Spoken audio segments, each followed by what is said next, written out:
आगे भाई, champions trophy के बाद ये पहली पाकिस्तान की वनडे असाइनमेंट है। क्या उम्मीदें हैं आपको अपनी वनडे साइड से, क्योंकि इसमें सीनियर प्लेयर्स भी हैं और एक दो अपने नए प्लेयर्स को भी मौका दिया हुआ है।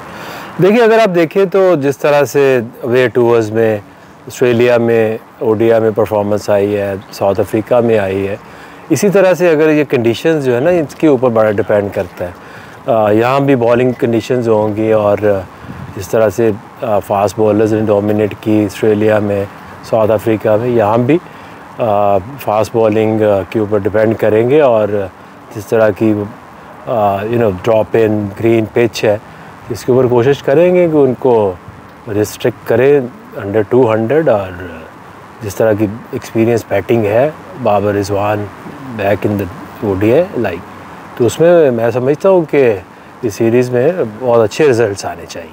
आपने हारिस को वनडे सीरीज़ के लिए यहाँ रोका है, उसके पीछे उसका ऑस्ट्रेलिया और साउथ अफ्रीका में बेहतरीन रिकॉर्ड था, या जो न्यूजीलैंड की T20 कंडीशन में हम हारे भी हैं फिर भी हारिस को आपने रोका है, और उसकी यहाँ की परफॉर्मेंस थी? देखिए, वो इन पिचेस इन कंडीशंस में फिर उसने साबित किया कि इज़ द बेस्ट ऑप्शन। क्योंकि जब आप ऐसी पिचेस के ऊपर खेलते हैं जहाँ पे जो टोटल है वो इट्स नॉट लाइक 300 प्लस, तो जब बॉलिंग कंडीशंस आए तो Haris can play major role. जो हमारी एक रीड है पाकिस्तानी टीम के लिए, मुश्किल्स आई चैम्पियंस ट्रॉफी में जब फ्लैट ट्रैक्स आते हैं और बॉलिंग में उस तरह से सपोर्ट नहीं मिलती, तो जब रन्स ज़्यादा बनते वहाँ पे हम थोड़ी स्ट्रगल कर रहे हैं। आई थिंक कि जिस तरह से ये बॉलिंग कंडीशंस हैं, पाकिस्तान को ये सीरीज़ में बहुत बेहतर परफॉर्मेंस देनी चाहिए। वनडे कैंपेन के लिए आपने बाबर, रिजवान और अब्दुल्ला और इमाम 4 सीनियर बल्लेबाजों को पाकिस्तानी टीम के अंदर कैरी किया। T20 में आप एक नई साइड बनाने जा रहे हैं, तो वनडे के लिए, हालांकि चैंपियंस ट्रॉफी में पाकिस्तान के फैंस तो नाराज़ थे कि आपकी कैंपेन चैंपियंस ट्रॉफी में नहीं अच्छी रही है, हालांकि आप पिछली 2 सीरीज़ जीते हुए थे, तो वनडे टीम के लिए आपके थॉट बड़े डिफरेंट हैं T20 के अगर देखिए, वनडे की आपकी एक अच्छी टीम बनी हुई है, अच्छी उसकी परफॉर्मेंसेज आ रही हैं। नो डाउट के जो पाकिस्तान में चैंपियंस ट्रॉफी हुई है उसमें 2 मैचेस हुए हैं। अगर आप उसको उस नज़र से देखें तो न्यूजीलैंड का जो मैच था उसमें जो फ़खर है वो पहले ओवर में अनफिट हो गए। आपका जो मेन इम्पैक्ट प्लेयर है, उन बैटिंग पिचेस के ऊपर आपके जो 1-2 इम्पैक्ट प्लेयर्स होते हैं, उनका खेलना और चलना बड़ा ज़रूरी होता है। क्योंकि जो भी आप रन बना रहे हैं, 350 के करीब वहाँ पाकिस्तान में रन्स बन रहे थे।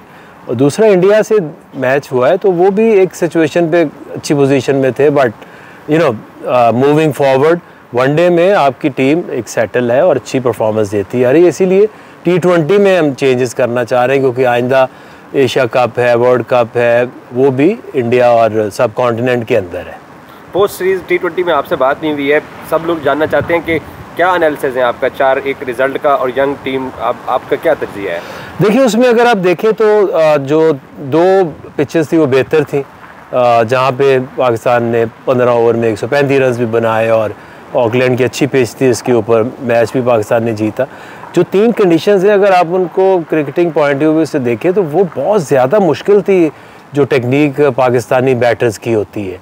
सो आई एम स्टिल होपफुल, ये जो यंगस्टर्स हैं, ये अगर आप सब कॉन्टिनेंट में पाकिस्तान में क्रिकेट खेलेंगे, दे हैव टैलेंट और हमने उनको बैक करना है। और ये बहुत बेहतर ऑप्शंस हैं, उसमें साइम है, फ़खर है, और भी ऑप्शंस अभी PSL के बाद आएंगे, तो वी आर वेरी होपफुल कि एक अच्छी T20 टीम भी बनेगी। Thank you.